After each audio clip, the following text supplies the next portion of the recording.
Hello and welcome back to my channel. If you're just joining this channel, please don't forget to subscribe, like and share. And if you are a returning subscriber, I want to say thank you. And I promise that I'll keep bringing the juicy topics. I'll keep bringing you knowledge about your health, farming, business in Africa, lifestyle, hygiene, medicals. I'm your favorite medical microbiologist, Wendelin Halle, and stay tuned for more. We'll be talking about 5 causes of vaginal wetness. 5 things that cause a woman's vagina to get wet. Point number 1, ovulation. During ovulation, the estrogen levels in a woman increases, and this causes her to discharge this whitish, drawy discharge, which doesn't have smell, which doesn't cause itches, and which also shows that she's preparing for pregnancy or conception. So this is one of the reasons why, one of the causes of vaginal wetness is ovulation. And before this, I would like to say, every woman discharges fluid, different quantities of levels of fluid at different levels of their cycle. And vaginal wetness varies from one woman to another. And women who are premenopausal or who are menopausing actually don't discharge vaginal fluid as much as younger women or women who are in their prime, or women who are between the age of 21 to 35 or 30. That depends on the individual. The second cause of vaginal wetness is infections. And the first infection is bacterial vaginosis.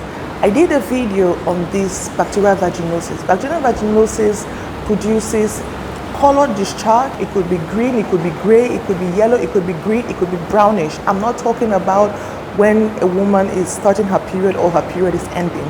That means it is smelly, it has a foul smell, and most times it actually inflames the vulva and the clitoris. And when I'm talking about the vulva, I'm talking about the labia majora, the labia minora, and the clitoris himself. So that is the area, that vulva area, that is the outer area of the vagina.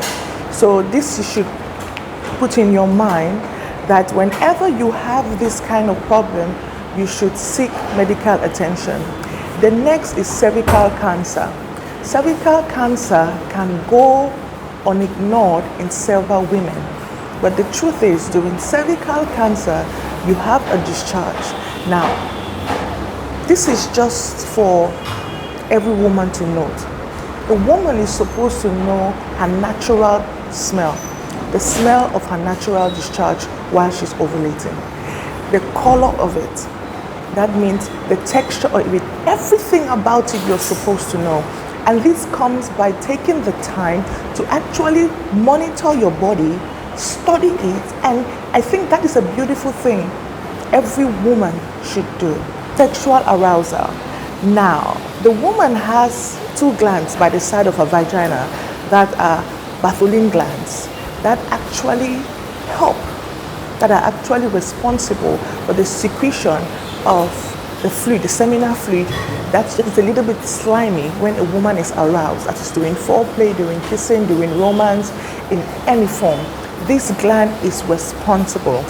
It helps with the inward and outward movement of the penis, lubrication during sexual intercourse.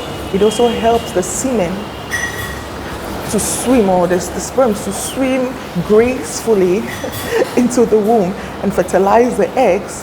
And it is a very lubricating. If you have ever got the chance to touch it, it's very lubricating. These glands are very sensitive. They are very active, especially when a woman is having orgasm. And that is when you see it's like a rush into the vagina, and it's very moist. And I would like to say this, when a woman is getting older, has reached her menopause, her levels of estrogen reduces. While when you are in your prime, or you're between puberty to about age of 35, your estrogen levels are quite high. So with this, I have to say the next point is medication. We have some hormonal medication that actually cause vaginal wetness. For example, Dustiness, those drugs that are used to suppress prolactin, they actually increase a libido in women.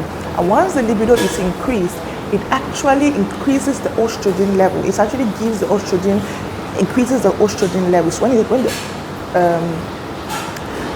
prolactin hormone is being suppressed by this drug, by this Dustiness, it actually gives opportunity for the estrogen levels to be able to be more dominant in the body, and the body is stimulated and the woman can get aroused.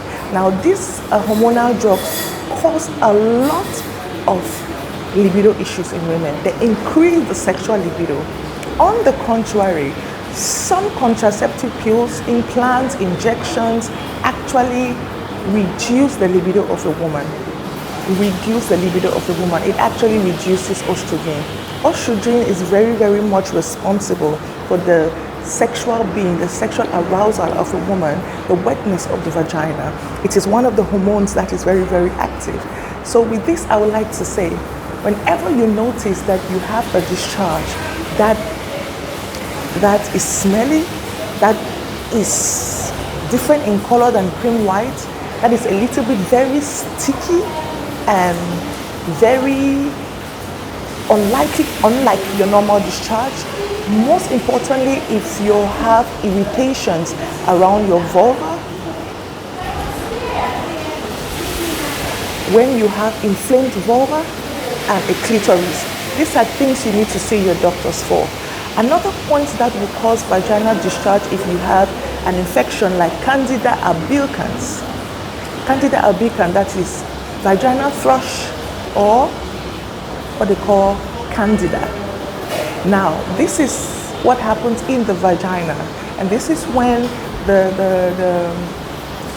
good bacteria, the lactobacilli, that normal flora has been disrupted. And once it has been disrupted, then you now have the growth of this microorganism, these Candida albicans. And when you have this, it could be caused by taking antibiotics for a long time. This could be caused by using strongly perfumed soaps, strongly scented condoms, and a lot more. I did a video on this, so please take a look at it. Now, when you have this thrush or vaginal Candida, what you're going to notice is that you have soreness of your vulva and your clitoris. Your discharge will be a little bit cheesy. It will be like cottage cheese. And also, you won't have a smell, but most times that soreness around the vagina, and it will be so itchy. When urine touches it, the pain is going to be so bad. And also, with Candida albicans, if it's not treated in the long term, it could actually affect fertility. These are things you should look at. These are things you should make sure you meet your doctor as a woman when you don't understand. There are many bacterial infections that a woman has, and she doesn't know how to differentiate this from her natural discharge as a woman. When you're having a vaginal discharge, that doesn't mean that you're aroused. Vaginal discharges can come because of the cycle. Like I mentioned, at the different stages of your cycle. And most of the time, because of this healthy bacteria, you're always going to have that discharge to make sure that the flora, the pH of the vagina is being maintained so that your vagina is so healthy. Do take a look at my other videos I did on the health, how to keep the vagina healthy, and on discharges, and you will be very much enlightened. Thank you for watching. Till next time, I'm your favorite medical microbiologist, Gwendolyn Halley. Bye-bye.